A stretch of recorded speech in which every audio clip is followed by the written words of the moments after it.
दोस्तों, आज मैं एक दुविधा के साथ आपके सामने सेशन ले रहा हूं और उस दुविधा का निवारण आपको ही करना है। आप मेरे प्रिय विद्यार्थी हो, मुझे सुनते हो, मुझ पर विश्वास करते हो।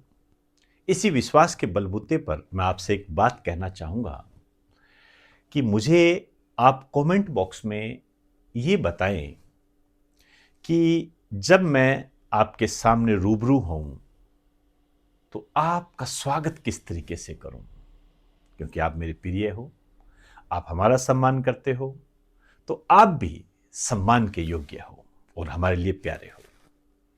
इसलिए आप मुझे ये ज़रूर बताएं कि मैं अपने सेशन की शुरुआत में आपके सम्मान के लिए, आपके प्रेम के लिए किस प्रकार के शब्दों का इस्तेमाल करूं। ये मैं इसलिए कह रहा हूं कि मेरी टीम ने मुझे एक आपके ही किसी महाअनुभवी विद्यार्थी के द्वारा दिए गए एक कमेंट के बारे में बताया। उस कमेंट में ये लिखा हुआ था कि ये क्या लगा रखा है, आते हो, मैं राकेश मेहरा आप सभी का हार्दिक स्वागत करता हूं। ये क्या लगा रखा है ये? मैं उसकी दुविधा समझ सकता हूं। मैं मानता हूं दोस्तों, जब हम तैयारी करते हैं, सफल नहीं होते हैं, तो समाज के द्वारा हमें किसी न किसी रूप में प्रताड़ित किया जाता है। अब देखिए, एक तो होता है जो बैलेंस ऑफ माइंड को चला के रखता है और अपनी तैयारी करता रहता है, लेकिन एक ऐसा होता है वो क्या करता है, समाज की बातों का उस पर थोड़ा ज्यादा ही प्रभाव पड़ जाता है, तो उसका जो मेंटल बैलेंस है अनबैलेंस भी हो जाता है। मैं समझता हूं इन चीजों को। तो वो क्या करता है, उस सम्मान से ही नफरत करने लग जाता है। लेकिन मेरे प्रिय महाअनुभवी विद्यार्थी, मैं आपको यही कहना चाहूंगा कि आप बैलेंस ऑफ माइंड बनाकर रखें और मान के चलना आपका जरूर सिलेक्शन होगा। बेफिक्र रहिए। और हम जो सूचनाएं देते हैं वो आपके लिए है, हम जो कट ऑफ बताते हैं वो आपके लिए है। अब ये एक अलग बात है कि यदि आप कट ऑफ के दायरे में नहीं आ रहे होते हैं तो आप थोड़े हमसे नाराज भी हो जाते हैं। मैं मानता हूं इन चीजों को, मेरा अनुभव है, 18-19 साल से मैं पढ़ा रहा हूं, तो ये चीजें होती है। इसको आप ज्यादा नजरअंदाज करें, इसको ध्यान रखें, इसको ज्यादा महसूस ना करें। हाँ, चलते रहिए, तैयारी कीजिए अपनी। तो आप मुझे जरूर बताएं कि आपके लिए सम्मानजनक शब्दों का इस्तेमाल मैं कैसे करूं। तो आपके जो जवाब है मेरे लिए बहुत अहम है। मुझे कमेंट बॉक्स में जरूर बताएं। और शिकायत भी करनी हो, जो कुछ भी आपको कहना हो आप कह सकते हो। बेफिक्र रहिए, मस्त रहिए, सबका स्वागत है। तो मैं जो आज आपसे बात करने जा रहा हूं, ये मैं डीवी घोटाला, इससे संबंधित बात करने जा रहा हूं। इससे पहले मैंने आपको बताया था, एक दिव्यांगों के संबंध में एक न्यूज आई थी कि जो दिव्यांग सर्टिफिकेट है उसमें घोटाला हो रहा है।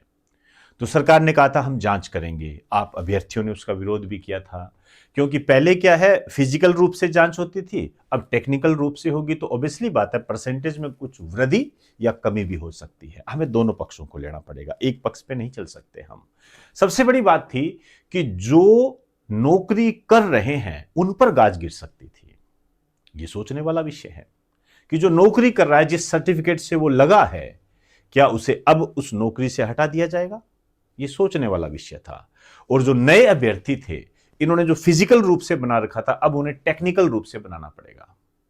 तो किसी न किसी रूप में ये स्थितियां ऐसी थी जो स्टूडेंट के बीच में एक नाराजगी का कारण भी रही थी। मैंने आपको बताया था, उसी दिशा से निपटने के लिए, उसी सिस्टम से निपटने के लिए कि हमारे सामने इस प्रकार के घोटाले ना हो, तो बोर्ड ने, सरकार ने एक महत्वपूर्ण पहल स्टार्ट की है, एक कदम उठाया है, अपने आप में काबिले तारीफ है। तो डीवी घोटाला शुरू होने से पहले ही खत्म हो जाएगा। लेकिन आपको सतर्क रहना है, ध्यान रखें, ये सतर्क हो जाओ। डीवी घोटाला शुरू होने से पहले ही खत्म हो जाएगा। कैसे? आइए, मैं एक ट्वीट पर बात करने जा रहा हूं। आलोक राज जी का ट्वीट आप जानते हो, बहुत ही सम्माननीय व्यक्तित्व है। इन्होंने एक ट्वीट किया है मैं पूरा पढ़ के बताता हूं। अब फर्जी डिग्री या सर्टिफिकेट फॉर्म में दर्ज कराने से पहले 100 बार सोचना होगा। 100 बार सोचना होगा, ठीक है ना। आपको घोटाले से करने नहीं देगा, ये आपको घोटाला नहीं करने देगा आपको।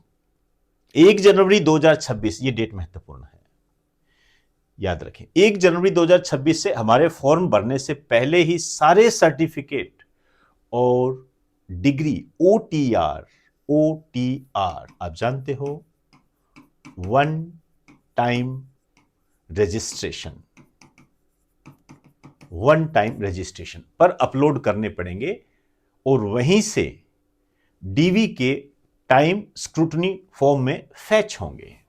मतलब आपको साइट पर अपलोड करने पड़ेंगे आपके जो भी फॉर्म है, जो भी डिग्री है, जो भी आपके सर्टिफिकेट है, जिससे कि आपकी जो भर्ती प्रक्रिया है उसमें वो काम आ सके, वो आपको वहां पर अपलोड करने पड़ेंगे सारे के सारे 1 जनवरी 2026 से पहले। और यहां सबसे महत्वपूर्ण बात क्या है, जो एक बार अपलोड हो गया उसे हटा नहीं सकेंगे। इस कारण से बहुत ही अलर्ट रहकर, सतर्क रहकर आपको यह काम करना है, कहीं कोई गड़बड़ी ना हो जाए, क्योंकि उसके बाद आप उसमें एडिट नहीं कर सकेंगे, यह ध्यान रखें। तो इससे क्या होगा, जब आपके डिग्री सर्टिफिकेट वहां अपलोड हो जाएंगे तो फिर जो ये फर्जी सर्टिफिकेट डिग्री के जो मामले हैं, इनमें आप मान के चलें जरूर कमी आएगी, जरूर कमी आएगी इसके अंदर। और प्रशासन में, तंत्र में पारदर्शी तरीके से, न्याय संगत रूप से भर्ती प्रक्रिया सुनिश्चित हो पाएगी, जिसका सीधा फायदा जो गरीब वर्ग के लोग हैं, जो पिछड़े वर्ग के लोग हैं, उनको मिलेगा। क्योंकि वो ना तो इस तरीके के घोटाले कर सकते और ना ही इस तरीके के घोटालों के बारे में कोई ज़्यादा जानते हैं, जितना मैं समझता हूँ। आगे देखो, दुनिया बदल रही है, कुछ कह नहीं सकते। आपको मैंने सम्मान दिया तो भी एक स्टूडेंट ने कह दिया ये क्या बोल रहे हो, तो कुछ नहीं कह सकते किसी चीज़ का, लेकिन अपने विचारों और सिद्धांतों पर बने रहिए। पारदर्शी तरीके से, न्याय संगत रूप से भर्ती प्रक्रिया होनी चाहिए। उसी दिशा में सरकार के द्वारा उठाया गया ये कदम है, जो कि सराहनीय कदम है। लेकिन आपको अलर्ट रहकर काम करना है। आप एक ही बात ध्यान रख लेना, एक बार अपलोड हो गया उसे हटा नहीं सकेंगे, ये सबसे महत्वपूर्ण बात है यहां पर। और 1 जनवरी 2026 से पहले आपको ये काम करना है, चाहे जिनका डीबी हो गया हो, चाहे डीबी होने वाला हो, या आगामी भर्ती परीक्षाएं, ये सबके लिए लागू होगा। क्लियर होगी मेरी बात आपको? तो दोस्तों, ये एक सूचना थी जो मैंने अपने प्रिय विद्यार्थियों के साथ साझा की है, और मुझे पूरी उम्मीद है कि आप इस दिशा में सकारात्मक रूप से अलर्ट रहकर काम करोगे, ताकि भविष्य में आपको किसी परेशानी का सामना ना करना पड़े। तो आप सभी को बेस्ट ऑफ लक। आपके सम्मान के लिए नमस्कार आप सभी को, और आप मुझे कमेंट करके जरूर बताएं।